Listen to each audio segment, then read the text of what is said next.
de sangue não há remissão. Mais uma vez, e sem derramamento de sangue não há remissão. Podem vos assentar, aqueles que podem, e eu tenho certeza que muito em breve estaremos encerrando este culto, sendo abençoados pelo Senhor nosso Deus.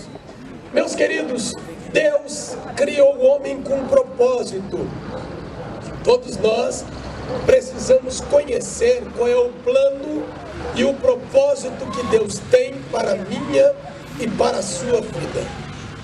Você foi criado, você é uma obra-prima de Deus. E Deus criou você para viver uma vida na presença dEle. Deus criou o homem para viver uma vida na presença dEle. Todos nós fomos criados para nos relacionarmos com Deus. Mas o homem, o primeiro homem, Adão, ele pecou. E o pecado fez com que ele se afastasse da presença de Deus. A Bíblia diz em Isaías, capítulo 59, versículo 2, que as vossas iniquidades, os vossos pecados, afastam você de Deus. Todos nós pecamos. A Bíblia diz em Romanos, capítulo de número 3, olha para mim, versículo de número 10, que não há um justo sequer que faça o bem e que nunca peque. Todos nós pecamos, todos nós erramos, todos nós somos pecadores. A Bíblia diz em Romanos capítulo 5, versículo 12, que por um homem entrou o pecado no mundo, e o pecado a morte, e a morte passou para todos os homens, por isso todos pecaram. Se você que aqui está disser que você não é um pecador, eu preciso trazer duas afirmativas para você, que o apóstolo São João falou. Em 1 João capítulo 1, versículo 8, o apóstolo João falou que se nós dissermos que não temos pecados, enganamos a nós mesmos e não há verdade em nós. E aí ele diz no versículo de número 10, que se nós dissermos que não temos pecados, fazemo-lo mentiroso e não há verdade em nós. Quando nós afirmamos que nós não temos pecado, em primeiro lugar, nós estamos enganando a nós mesmos. Em segundo lugar, nós estamos fazendo mentirosos. Ou seja, estamos mentindo e estamos enganando a nós mesmos. Como todos nós que aqui estamos, somos de uma geração que vive debaixo de uma maldição chamada pecado, porque o próprio Davi falou em Salmo de número 51, ele diz: em pecado concebeu a minha mãe. Quando nós nascemos, nós já nascemos com esta herança, que é o pecado. Mas Jesus, Ele, para perdoar os nossos pecados, para reatar a nossa aliança com Deus e o nosso relacionamento com Deus, era necessário que houvesse um derramamento de sangue. A Bíblia diz, no texto que nós lemos, em Hebreus capítulo 9, versículo de número 22, que sem derramamento de sangue não haveria remissão. E o que é remir? Remir é adquirir de novo, a troco de presente de dinheiro, aquilo que estava no cativeiro. Ou seja, todos nós estávamos perdidos, longe da presença de Deus, presos nas mãos do diabo, vivendo uma vida de escravidão. Para que eu e você fôssemos libertos, fôssemos livres para servir a Deus e reatar o nosso relacionamento com Ele, era necessário um derramamento de sangue. E desde o princípio o homem sempre tentou reatar a sua aliança com Deus derramando sangue. É bem verdade que a Bíblia diz que para que os pecados do homem fossem cobertos, era necessário que houvesse um derramamento de sangue por meio de um cordeiro. A família que fosse mais pobre, era necessário trazer um pombo ou uma rolinha para que fosse sacrificado, e o seu sangue não perdoasse os pecados, mas apenas cobria o pecado até que ele então fosse julgado perante o Senhor. Para que esse pecado fosse realmente arrancado, era necessário que nascesse alguém sem pecado para morrer e fazer pecado por nós. Aí então, para que esse resgate acontecesse, prata e ouro, não havia possibilidade de resolver o nosso problema. O homem tentou. Em Salmo de número 49, versículo de número 8, a Bíblia vai dizer que o homem tentou dar a sua vida em resgate do seu irmão, mas não houve possibilidade de haver remissão, porque todos nós vivemos no mesmo patamar, e todos nós somos pecadores. Então, se a prata e o ouro não podia resolver o nosso problema, o próprio Hebreus, o autor aos Hebreus vai dizer que nem sangue de touro, nem sangue de boi, nem sangue de bode pode perdoar pecado. Se prata e ouro não resolve o problema do pecado, se morte, sacrifício de cordeiro, de pomba e de rolinha não resolve o problema do pecado, aí Pedro vai trazer qual é a solução para o homem reatar a sua aliança com Deus. É quando ele diz em 1 Pedro, capítulo de número 2, ele diz: não foi com prata, não foi com ouro, em que fostes resgatado da vossa vã maneira de viver, por tradição dos vossos pais, mas foi com o sangue precioso de Jesus, imaculado e incontaminado, é o que purifica o pecado. É por isso que em 1 João capítulo 1, versículo 7 ao 9, a Bíblia diz que se andarmos na luz, como na luz ele também está, temos comunhão uns com os outros, e o sangue de Jesus Cristo, seu Filho, nos purifica de todo pecado, para que houvesse a resgate da minha vida, para que houvesse o resgate da sua vida, Jesus teve que derramar o seu sangue por 6 vezes, para que a obra de redenção fosse completa para a minha vida e para a sua vida. E vamos lá, a primeira vez que Jesus derramou o seu sangue está em Lucas, quando a Bíblia diz que Jesus convida os discípulos para ir a um monte chamado Getsemane, para orar, para buscar a presença de Deus. Uns discípulos ficam ao pé do monte, Jesus sobe com outros 3 discípulos, Pedro, Tiago e João. Quando ele está com esses homens no monte, ele se afasta dos discípulos como se fosse um tiro de pedra, 100 metros, e ali a Bíblia diz que Jesus ele começa a orar, e a oração dele começa a trazer um pavor, um medo, uma angústia, um sofrimento muito forte para Jesus, ao ponto da Bíblia dizer que ele derrama o seu sangue sobre a terra. Algum dia você já parou para fazer esta pergunta? Por que é que o texto de Lucas, o médico, vai dizer que o sangue de Jesus caiu sobre a terra? Por quê? A Bíblia diz que ele suou gotas de sangue. Esse suor de gotas de sangue é um fenômeno raríssimo chamado hematidose. É quando rompe-se as veias capilares que estão sobre as glândulas sudoríparas, e a pessoa, por causa do medo, por causa do pavor, ele começa a suar gotas de sangue, e ele suou gotas de sangue, e a Bíblia diz que o seu sangue caiu sobre a terra. Por quê? Porque a Bíblia diz, irmãos, que o homem foi criado do pó da terra, e esse homem formado do pó da terra, quando ele pecou, o relacionamento que ele tinha com Deus por causa do pecado foi quebrado.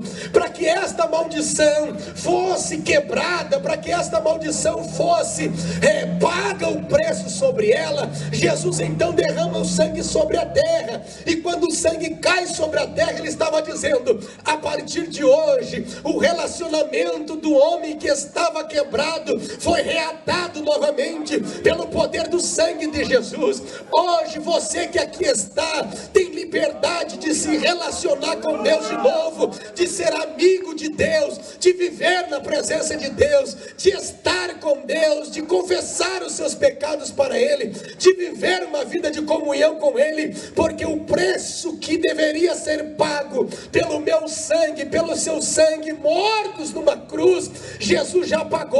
Jesus derramou o sangue sobre a terra. Hoje você pode ter um relacionamento íntimo com Deus, porque Deus te amou, e Ele te amou tanto que a Bíblia Bíblia diz em Romanos capítulo 5, versículo de número 8, que Deus prova seu amor para conosco em que Cristo Jesus morreu por nós, sendo nós ainda pecadores, mesmo eu, mesmo você, sendo pecadores, afastados de Deus por causa dos nossos pecados, hoje nós podemos viver uma vida de comunhão com Deus, porque Jesus derramou seu sangue ali no Getsemane para reatar a minha aliança e a sua aliança com Deus. Você pode ser novamente amigo de Deus. A segunda vez que Jesus derramou seu sangue foi quando a Bíblia diz que após Pilatos ter mandado que Jesus fosse crucificado e morto, os soldados romanos pegaram um instrumento chamado azarrogue, que era um pedaço de madeira com tira de couro, e na ponta pedaço de osso e de ferro, que eram aplicados sobre a vítima, e segundo os açoites romanos, eram 40 menos 1, ou seja, 39 açoites que eram aplicados sobre a vítima, e segundo o historiador Flávio Joséfo, cada açoitada daquela que estavam no corpo de Jesus, quando o açoite voltava, arrancava a pele, arrancava pedaço de carne, e o sangue corria sobre o corpo de Jesus. E eu pergunto para você, por que Jesus teve que derramar o seu sangue por meio daqueles açoites? Para que ele, por meio do seu sangue, pudesse remir a minha vida, remir a sua vida, e repreender e curar qualquer tipo de enfermidade. É por isso que Isaías capítulo 53, versículo 4 em diante, a Bíblia vai dizer que verdadeiramente ele tomou sobre si as nossas dores, as nossas enfermidades, e nós que reputávamos por aflitos, ferido pelas nossas iniquidades, e o castigo que nos traz a paz estava sobre ele, e pelas suas pisaduras nós fomos sarados. Cada açoite que Jesus levou, cada chicotada que ele levou no seu corpo, foi para curar a minha, foi para curar a sua enfermidade.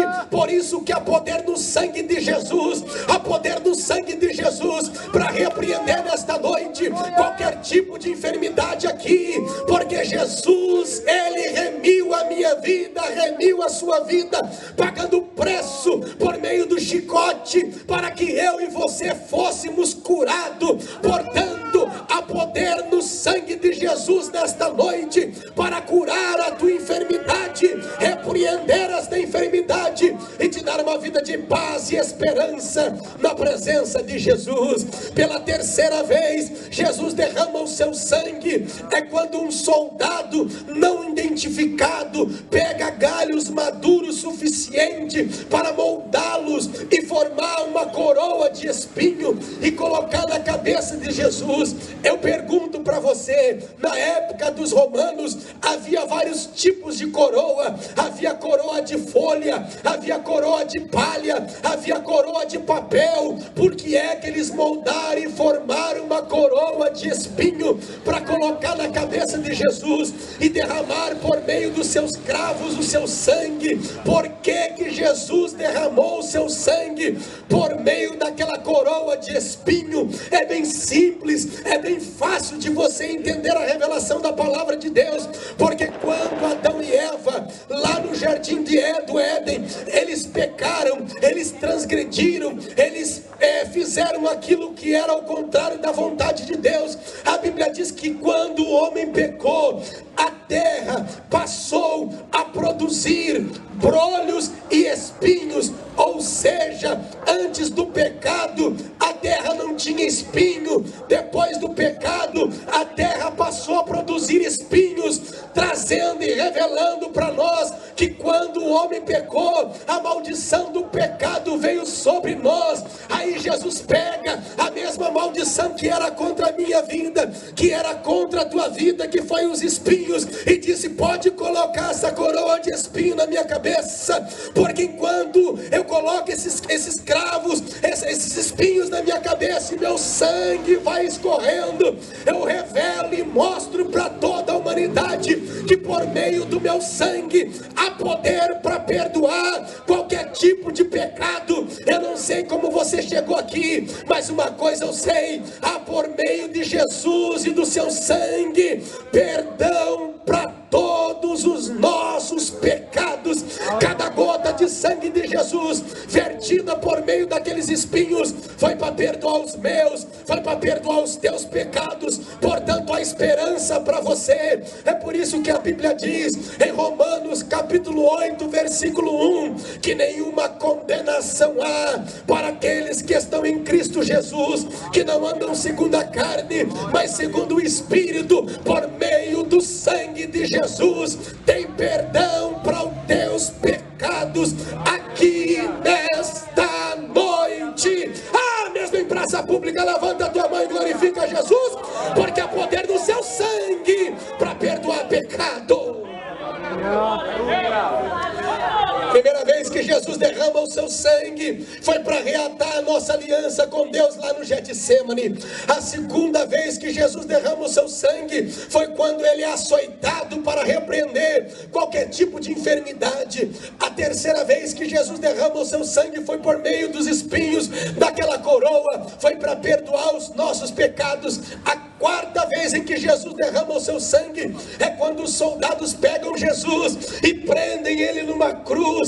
Ele coloca os seus cravos nos seus braços e Jesus fica pendurado de braços abertos, e conforme o seu sangue vai descendo sobre a cruz, Jesus vai dizendo: vinde após mim, todos vós que estáis cansados e oprimidos, que eu vos aliviarei.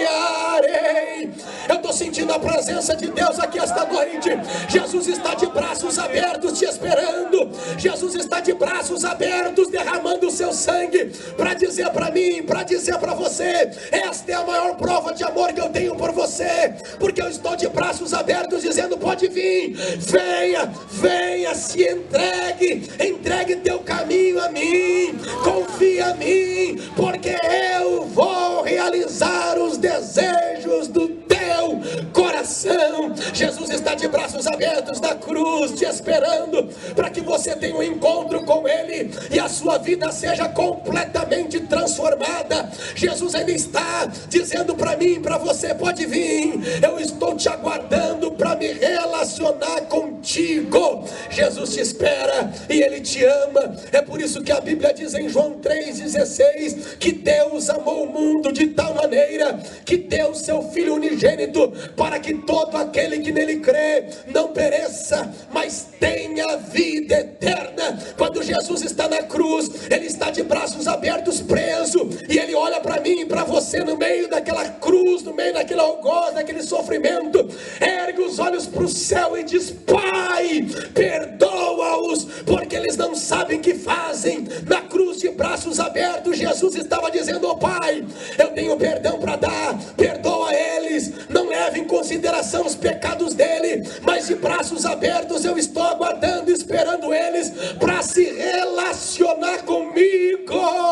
Naquela cruz, Jesus conquistou o perdão dos meus e dos teus pecados. Naquela cruz, ali de braços abertos, ele estava esperando por você, e naquela cruz, de braços abertos, ele conquista para mim e para você a minha e a sua libertação.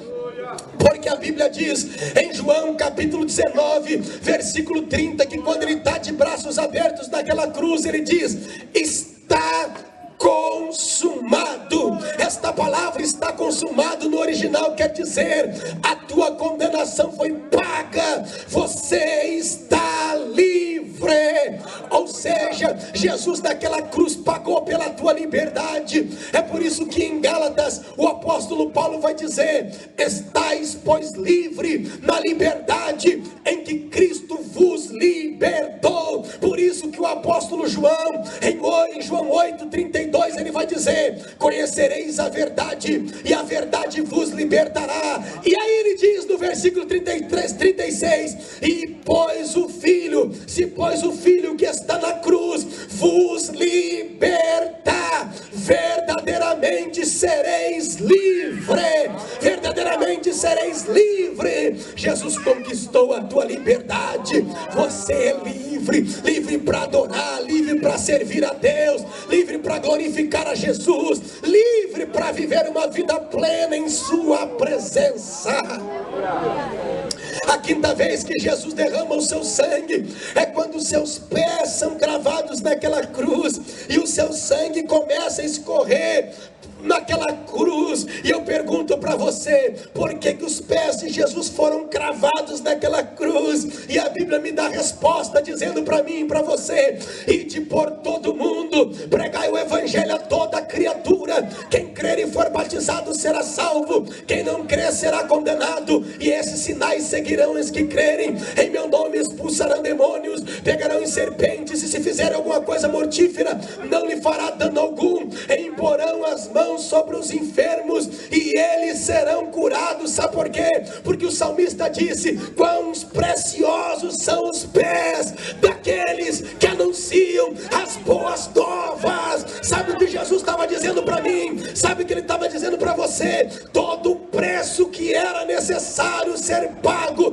para que você pregasse esta palavra já foi pago. Hoje você tem poder, hoje você tem autoridade, hoje você tem ousadia, hoje você tem a unção, hoje você tem a graça, hoje você tem a virtude do Espírito Santo para pregar a palavra, para falar da palavra, para anunciar a palavra, para proclamar esta palavra. Portanto, nesta noite, receba a unção de Deus, receba a graça de Deus, receba o poder de Deus para curar enfermos, para libertar os cativos e oprimidos, e acima de tudo, anunciar o evangelho, que é poder de Deus para a salvação de todo aquele que nele crê. E a última vez que Jesus derramou seu sangue para nos remir foi quando Jesus está na cruz, pregado os braços, pregado os pés, e um soldado vem com uma lança e ele fura ao lado do coração de Jesus. E a Bíblia diz que naquele momento começa a sair do corpo de Jesus sangue misturado com água, conforme ia escorrer do sangue de Jesus. Ele estava dizendo: por meio da água, a água ela limpa, ela purifica. A água é esta palavra. A Bíblia diz: esta palavra pode saciar a sua sede por meio de Jesus. Ela limpa, a palavra de Deus limpa. Mas e o sangue que Jesus estava derramando? Era para nos tornar justos diante de Deus. Só por meio do sangue de Jesus que nós somos justificados diante de Deus. Hoje, por meio do sangue de Jesus, você se torna uma pessoa justa diante de Deus. Agora, escuta o que eu vou dizer para você. Você está aqui esta noite, na presença de Deus, e há 3 testemunhas que testificam aqui na terra de que realmente você ouviu esta palavra, e esta palavra é a verdade. Aleluia. Qual é a primeira testemunha? É essa pessoa que está do seu lado aí.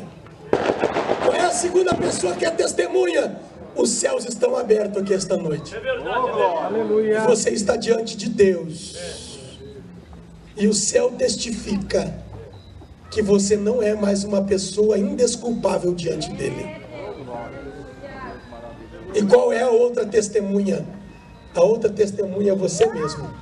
Porque um dia, mais cedo ou mais tarde, eu e você, Hebreus 9:27, a Bíblia diz que o homem está ordenado a morrer uma só vez, vindo após isso o juízo. Você, tarde, eu e você estaremos diante de Deus.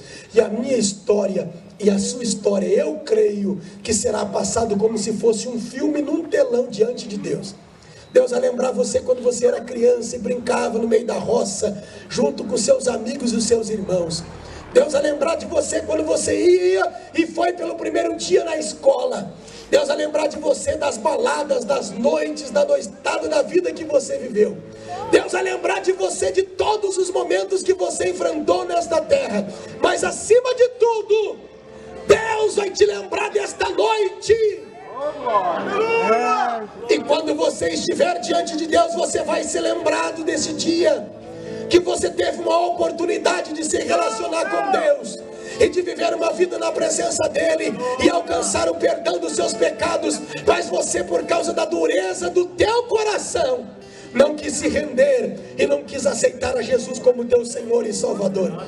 Você ouviu esta palavra e você tem plena certeza e convicção de que Jesus derramou o seu sangue para te perdoar, para te justificar, para te libertar, para te curar, para te salvar e para escrever uma nova história para a sua vida. Portanto, esta é a noite de salvação para a tua alma. Todos que podem se colocam de pé. Era a primeira pessoa que quer entregar sua vida para esse Jesus que demonstrou a maior prova de amor por nós. Cadê a primeira pessoa? Levanta a sua mão onde você está.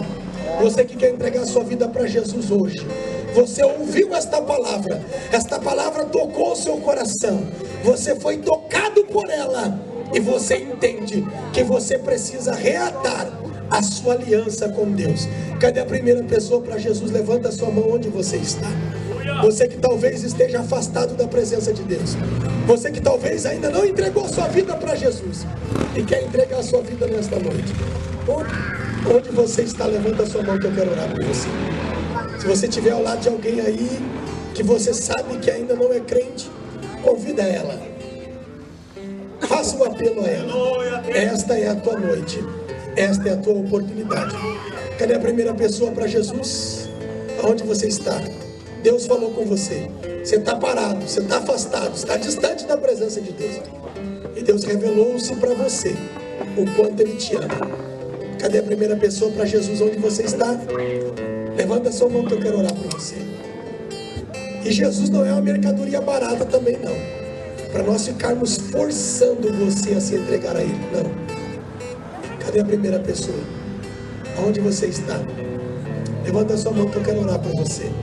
Eu preciso orar por você aqui esta noite. Jesus quer salvar a sua vida agora. Aonde você está? Eu preciso orar por você. Cadê a primeira pessoa para Jesus? Você está aqui. Deus preparou todo esse trabalho, esse ambiente para salvar a sua alma. Cadê a primeira pessoa para Jesus? Você está aqui. Jesus quer te salvar. Enquanto isso, você ouviu esta palavra e tem certeza de que Jesus ainda cura e Ele pode operar um milagre na sua vida. Vem aqui na frente, eu quero orar por você. A glória, o louvor para todos sempre. Aleluia, Jesus. O Senhor é maravilhoso. Glória a Deus. Ninguém é super-homem. Deus não te fez de aço. Não leve em teus ombros além do que Ele te deixou. O mundo é natural, a carne é mortal. É a realidade para chegar no ideal. O inimigo luta para você deixar a cruz. Sem ela ele sabe que você negou Jesus. O peso da tribulação não dá para comparar com o peso da glória que o céu vai revelar.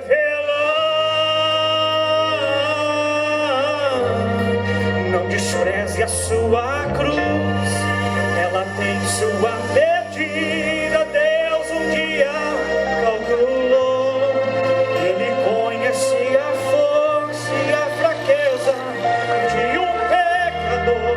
O Calvário declarou com o sangue de Jesus para o mundo seu valor.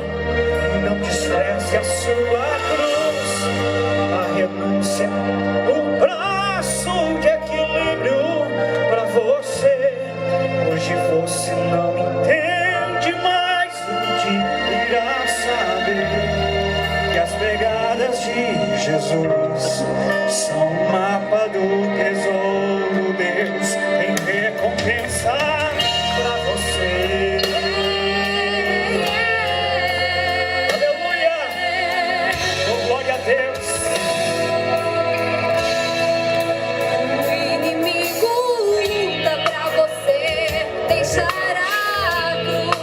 e